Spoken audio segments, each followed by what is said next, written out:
To winterize a pop-up drink stand, you need to fully drain and dry every part that holds liquid, clean and sanitize all surfaces, disconnect and store any pumps or hoses indoors, and cover the frame and canopy so cold and moisture cannot damage the materials over the off-season. Let's break this down simply. Pop-up drink stands usually have small parts like tubing, nozzles, and syrup lines that people forget about, and even a tiny bit of leftover liquid can freeze, expand, and crack the plastic or metal fittings.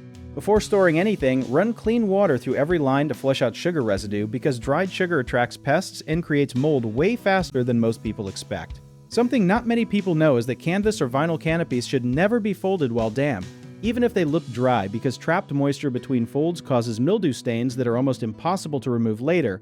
Instead, let the canopy air dry completely outdoors on a sunny day before folding it loosely. Also, metal frame joints benefit from a light coat of oil or silicone spray before winter, since moisture sitting in those joints overnight can cause rust that weakens the frame by next season. Taking these extra 10 minutes now can save you hours of repair work in the spring. One common mistake is leaving batteries inside blenders, coolers, or lighting units, which can corrode and leak during freezing temperatures, so always remove batteries and store them separately in a dry container. Another issue is storing everything in one big pile, which often leads to crushed parts or lost pieces. So label small bins for cords, nozzles, and hardware so setup next year takes minutes instead of hours. Finally, many people ignore checking for cracks or wear before storage, but doing a quick inspection now means you can order replacement parts early instead of scrambling right before your next busy season.